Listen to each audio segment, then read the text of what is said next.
Bismillahirrahmanirrahim. Assalamualaikum warahmatullahi wabarakatuh. Perkenalkan, kami dari kelompok 3 akan membahas tentang kajian kebahasaan sintaksis yang beranggotakan Rena Istiqomah dengan NPM 205060171, Muhammad Solihin dengan NPM 205060177, Marisa Darajati dengan NPM 205060210. Dan yang terakhir, saya sendiri, Riviani Supariah, dengan NPM 205060212. Materi pertama akan disampaikan oleh saya sendiri. Sintaksis.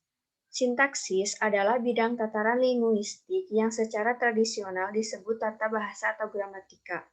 Sintaksis membicarakan kata dalam hubungannya dengan kata lain atau unsur-unsur lain sebagai satuan ujaran. Kata sebagai satuan sintaksis. Ada dua macam kata, yaitu kata yang disebut kata penuh dan kata tugas. Kata penuh adalah kata yang secara leksikal memiliki makna, mempunyai kemungkinan untuk mengalami proses morfologi, merupakan kelas terbuka, dan dapat bersendiri sebagai sebuah satuan tuturan. Sedangkan yang disebut kata tugas adalah kata yang secara leksikal tidak mempunyai makna, tidak mengalami proses morfologi, merupakan kelas tertutup, dan di dalam pertuturan dia tidak dapat bersendiri. Yang termasuk kata penuh adalah kata-kata yang termasuk kategori nomina, verba, adjektiva, adverbia, dan numeralia. Kemudian ada prasa. Prasa lazim didefinisikan sebagai satuan gramatikal yang berupa gabungan kata yang bersifat non-predikatif, atau lazim juga disebut gabungan kata yang mengisi salah satu fungsi sintaksis di dalam kalimat. Ada jenis-jenis prase. Yang pertama, prase eksosentrik. Prase eksosentrik yang direktif, komponen pertamanya berupa preposisi seperti di, ke, dan dari, dan komponen keduanya berupa kata atau kelompok kata yang biasanya berkategori nomina. Contohnya, di pasar, kemudian dari kayu jati. Yang kedua, ada prase endosentrik. Prase endosentrik adalah prase yang salah satu unsurnya memiliki perilaku sintaksis yang sama dengan keseluruhannya. Artinya, salah satu komponen itu dapat menggantikan kedudukan keseluruhannya. Misalnya, sedang membaca dalam kalimat, nenek sedang membaca komik di kamar. Kemudian yang ketiga ada prase koordinatif. Prase koordinatif adalah prase yang komponen pembentuknya terdiri dari dua komponen atau lebih yang sama dan sederajat, dan secara potensial dapat dihubungkan oleh konjungsi koordinatif, baik yang tunggal seperti dan, atau, tetapi, maupun konjungsi seperti baik, makin, dan baik, maupun. Kemudian yang keempat ada prase apositif. Prase apositif adalah prase koordinatif yang kedua komponennya saling merujuk sesamanya. Dan oleh karena itu, urutan komponennya dapat dipertukarkan. Umpamanya, prase apositif Pak Ahmad guru saya. Dalam kalimat, Pak Ahmad guru saya rajin sekali. Dapat diubah susunannya menjadi guru saya, Pak Ahmad, rajin sekali. Kemudian ada klausa. Klausa merupakan tataran di dalam sintaksis yang berada di atas tataran frase dan di bawah tataran kalimat. Ada beberapa jenis klausa. Yang pertama ada klausa verbal. Klausa verbal adalah klausa yang predikatnya berkategori verba. Misalnya, klausa nenek mandi, ibu menari, sapi itu berlari, dan matahari terbit. Baik, selanjutnya materi akan disampaikan oleh Marisa Darajati.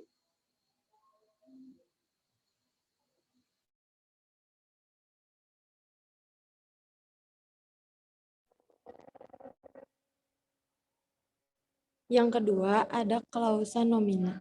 Klausa nomina adalah klausa yang predikatnya berupa nomina atau frase nominal.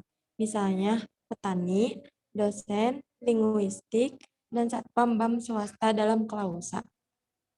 Kakeknya petani di desa itu. Kedua, dia dulu dosen linguistik. Yang ketiga, ada klausa adjektival. Klausa adjektival adalah klausa yang predikatnya berkategori adjektival, baik berupa kata maupun frase. Contohnya, ibu dosen itu cantik sekali, dan bumi ini sangat luas. Yang keempat, ada klausa adverbia. Klausa adverbia adalah klausa yang predikatnya berupa adverbia. Misalnya, klausa bandelnya teramat sangat. Dalam bahasa Indonesia, klausa adverbia ini tampaknya sangat terbatas, sejalan dengan jumlah kata atau frase adverbia yang memang tidak banyak. Yang kelima, ada klausa preposisional. Klausa ini adalah klausa yang predikatnya berupa frase yang berkategori preposisi. Contohnya, nenek di kamar, dia dari Medan, dan kakek ke pasar baru. Yang keenam, ada klausa numeral. Klausa ini adalah klausa yang predikatnya berupa kata atau frase numerial. Misalnya, gajinya 5 juta sebulan, anaknya 12 orang, dan taksinya 8 buah.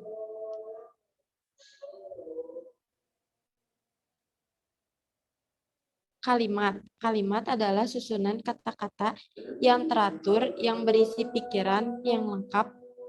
Adapun beberapa contoh kalimat. Yang pertama, ada kalimat inti dan kalimat non-inti. Kalimat inti biasa juga disebut kalimat dasar.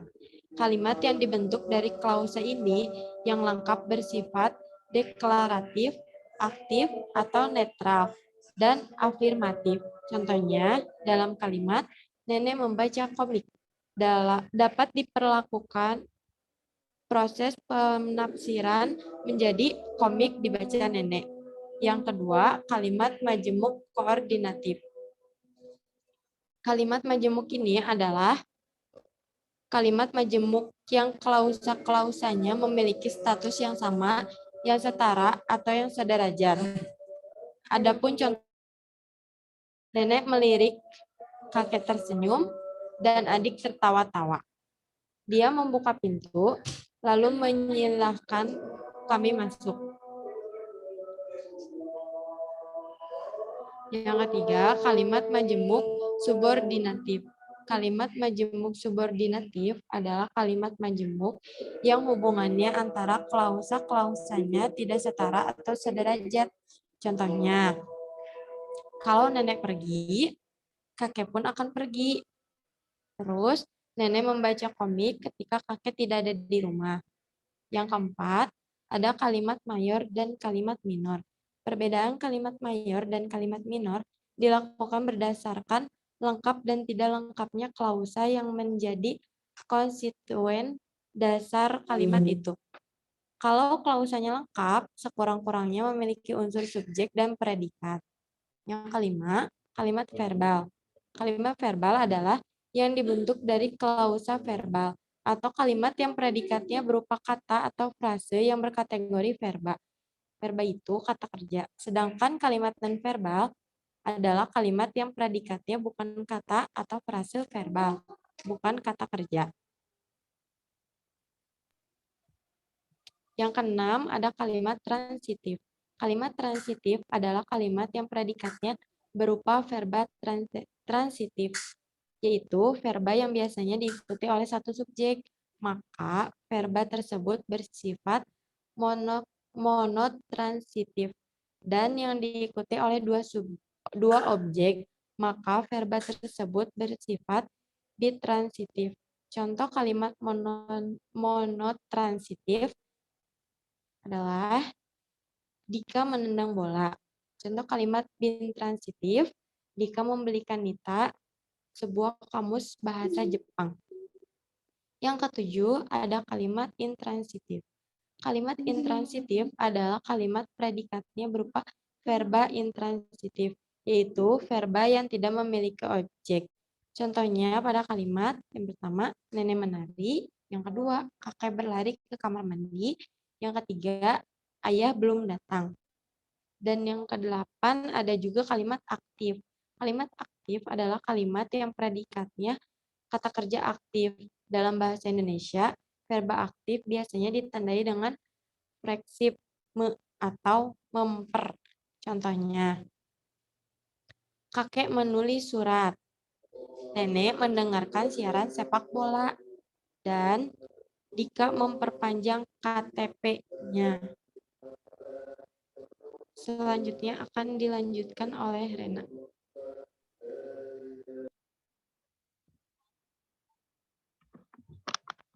Ya, yang selanjutnya yaitu kalimat pasif. Kalimat pasif adalah kalimat yang predikatnya kata kerja pasif. Biasanya ditandai dengan prefiks di atau diper. Contoh, surat ditulis kakek, siaran sepak bola didengarkan nenek, dan KTP itu diperpanjang oleh Dika. Yang ke-10 yaitu kalimat bebas terikat. Kalimat bebas adalah kalimat yang mempunyai potensi untuk menjadi ujaran lengkap atau dapat memulai sebuah paragraf atau wacana tanpa bantuan kalimat atau konteks lain yang menjelaskannya. Sedangkan kalimat terikat adalah kalimat yang tidak dapat berdiri sendiri sebagai ujaran lengkap atau menjadi pembuka paragraf atau wacana tanpa bantuan konteks. Contoh kalimat. Pada kalimat bebas contohnya yaitu sekarang di Riau amat sukar mencari terubuk. Kalimat terikat contohnya jangankan ikannya, telurnya pun sangat sukar diperoleh. Kalaupun bisa diperoleh, harganya melambung ke langit. Kemudian ada fungsi sintaksis.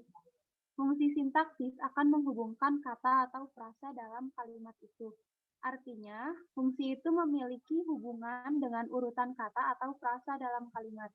Fungsi sintaksis utama dalam bahasa adalah subjek, predikat, objek, keterangan, dan pelengkap, atau SPO, keterangan pelengkap. Contoh, saya berangkat ke kampus. Kakak membaca buku. Tas itu berisi buku pelajaran.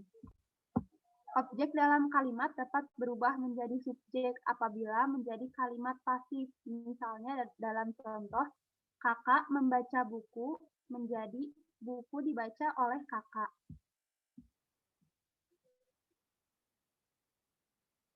Adapun kesalahan-kesalahan yang terjadi pada kajian kebahasaan sintaksis, contohnya yang pertama pada kalimat yang tidak gramatikal. Contohnya sahabat karibku yang hanya setia menemani aku.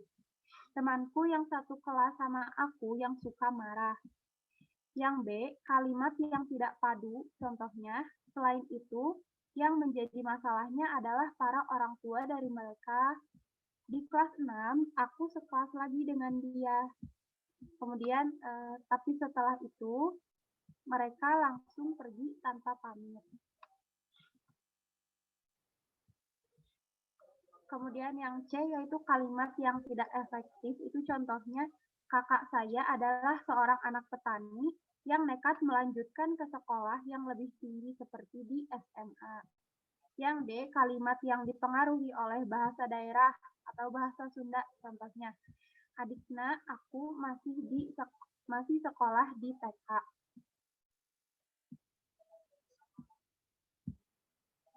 Kemudian pentingnya mempelajari kajian kebahasaan sintaksis adalah yaitu kita dapat mengetahui kata yang bisa dirangkai menjadi kalimat, mengetahui apakah kalimat itu baik atau tidak baik, dan dapat mengetahui pola pembentukan kata.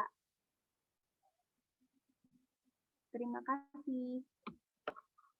Sekian dari kelompok kami. Assalamualaikum warahmatullahi wabarakatuh.